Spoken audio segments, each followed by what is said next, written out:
Hello guys, അസ്സലാം വലൈക്കും. നമുക്കൊരു പഴംപൊരി റെസിപ്പി ആയാലോ.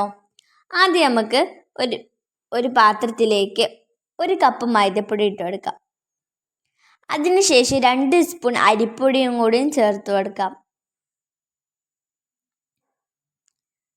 ഒരു പിഞ്ച് മഞ്ഞൾപ്പൊടി, ആവശ്യത്തിന് ഉപ്പ്, പിന്നെ കുറച്ച് എള്ള്. അതിനുശേഷം ഏലക്കായും പഞ്ചസാരയും കൂടി പൊടിച്ചത് അതിലേക്ക് ഇട്ട് കൊടുക്കാം. ആവശ്യത്തിന് ഇട്ട് കൊടുക്കാം. അതിനുശേഷം നന്നായിട്ട് മിക്സ് ചെയ്ത് കൊടുക്കാം. അതിലേക്ക് കുറച്ചായി വെള്ളം ഒഴിച്ച് മിക്സ് ചെയ്ത് കൊടുക്കാം.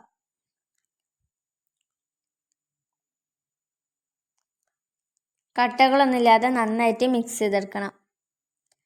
ഇതിലേക്ക് ഞങ്ങൾക്ക് ബേക്കിംഗ് സോഡ ചേർത്ത് കൊടുക്കണം.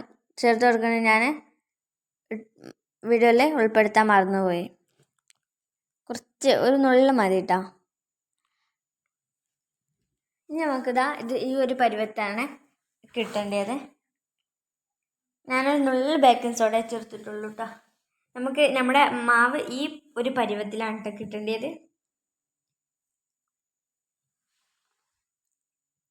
നന്നായിട്ട് മിക്സ് ചെയ്ത് കൊടുക്കണം. നല്ല പാകത്തിനുള്ള ഇതായിട്ടിട്ടുണ്ട്. ഇനി നമുക്കിത് ഒരു അരമണിക്കൂർ റെസ്റ്റ് ചെയ്യാൻ വെക്കണം. നമുക്കിത് മൂടി വെച്ചിട്ട് ഒന്ന് റെസ്റ്റ് ചെയ്തെടുക്കാം. എടുത്തിട്ടുണ്ട് കേട്ടോ. ഇത് ഇങ്ങനെ കട്ട് ചെയ്യാം. ഇങ്ങനെ കട്ട് ചെയ്യാം. ഒരു പാൻ അടുപ്പത്ത് വെച്ച് ചൂടായ ശേഷം അതിലേക്ക് ഓയിൽ ഒഴിച്ചു കൊടുക്കാം.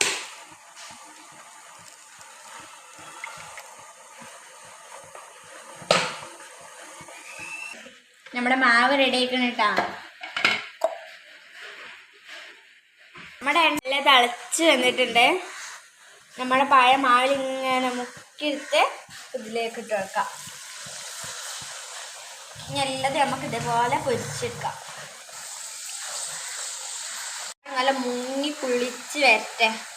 ഇതാവട്ടെ അങ്ങോട്ടും ഇങ്ങോട്ടും തിരിച്ചിട്ട് നന്നായിട്ട് ഫ്രൈ ചെയ്തെടുക്കാം.